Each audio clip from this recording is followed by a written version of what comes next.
Praise the lord. దేవుని ఘనమైన నామమునకు మహిమ ఘనత ప్రభావములు కలుగునుగాక.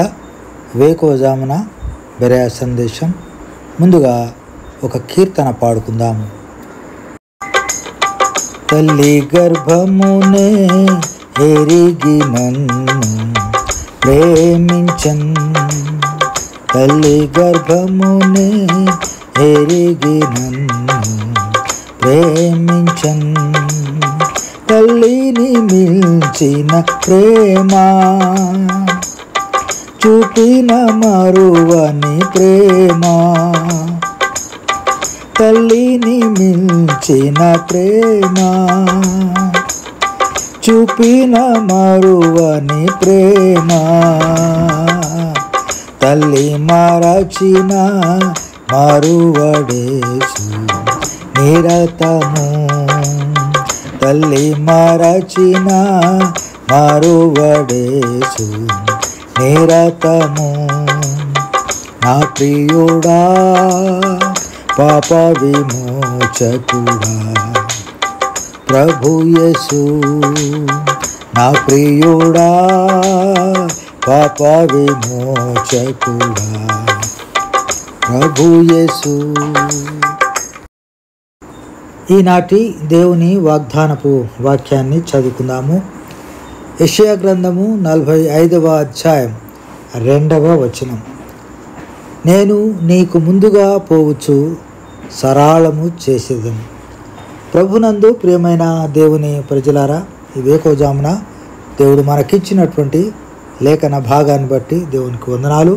మీ అందరికీ శుభములు, శుభోదయం. ఈ వాక్యము కోరేషు గురించి ప్రవచించిన వాక్యము. చెరలో ఉన్న తన ప్రజల్ని విడిపించే తన ప్రతినిధి గురించి యెహోవా ప్రకటిస్తున్నటువంటి ప్రవచనం మాట. ఆ వ్యక్తి ఎవరో కాదు, అతడే కోరేషు. ఈ ప్రకారంగా క్రీస్తు పూర్వము 742 నుండి 686 వరకు 4 యూదారాజుల కాలంలో ప్రవక్తగా ఉన్నటువంటి యెషయా అప్పటికీ ఇంకా జన్మించని రాజు పేరు పెట్టి మరీ పిలుస్తూ చెప్పిన ఈ ప్రవచన వాక్యము, ఈ సందేశము క్రీస్తు పూర్వం 539లో పారసీక రాజు బబులోన్ను ఓడించడానికి సూచిస్తుంది. ఈ సంఘటన యూదులు తమ స్వదేశానికి తిరిగి రావడానికి అనుమతి పొంది యెరూషలేము పునర్నిర్మాణించుకోవడానికి కొరకు దారితీస్తుంది. కోరేషుని దేవుడు అంటాడు మందకాపరి అని అంటూ ఆయన అభిషేకించినటువంటి మాటను కూడా మనం ఇక్కడ చూస్తూ ఉన్నాం. నేను నీకు ముందుగా పోవచ్చు, మెట్టగానున్న స్థలములను సరళము చేసేదను, ఇత్తడి తలుపులను పగులగొట్టేదను, ఇనుప గడియలను విడగొట్టేదను, పేరు పెట్టి నిన్ను పిలిచిన ఇశ్రాయేలు దేవుడైన యెహోవాను నేనే అని కోరేషును గురించినటువంటి ప్రవచన వాక్యము. ఈ వాక్యము నా సేవకుడైన యాకోబు నిమిత్తం అని, అంటే యాకోబు అనగా ఇశ్రాయేల్ ప్రజలు బబులోను చెరలో ఉన్నప్పుడు వారిని విడిపించడానికి, వారి శ్రమల నుంచి తప్పించడానికి, వారిని స్వదేశం తీసుకొని రావడానికి, దేవాలయాన్ని పునర్నిర్మాణం చేసుకోవడానికి దేవుడు ముందే తన ప్రవక్త ద్వారా తెలియచేసిన మాటల్ని నెరవేర్పుగా మనం చూస్తూ ఉన్నాం. ప్రియమైనటువంటి దేవుని ప్రజలారా, దేవుడు తన కార్యాలని సిద్ధింప చేయాలంటే తన ప్రజల కొరకు అన్య రాజులను కూడా వాడుకున్న సంఘటన ఇక్కడ కోరేషుని మనం చూస్తూ ఉన్నాం. ఈనాడు ఆయన బిడ్డల కొరకు దేవుడు అనేకుల్ని వాడుకుంటున్నాడు. అన్యులను సైతం వాడుకొని బిడ్డల పక్షాన నిలబడి వారికి క్షేమాన్ని, వారికి భద్రతని, వారికి సర్వ సౌఖ్యాలని సమకూరుస్తూ ఉన్నాడు.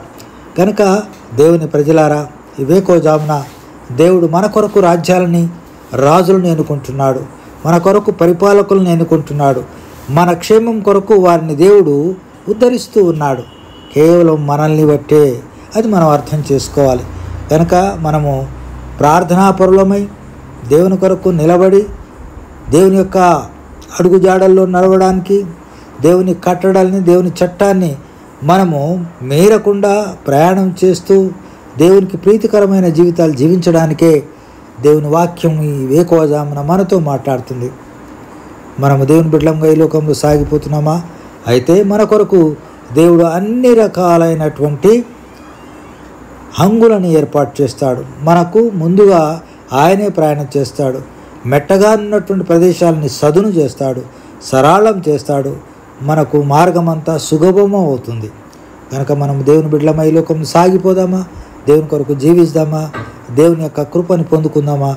దేవుని ఆశీర్వాదాలు మెండుగా మన మీద కుమ్మరించి ఆ విధంగా మనల్ని నడిపించడానికి ఆయన బిడ్డలముగా సాగిపోదాం.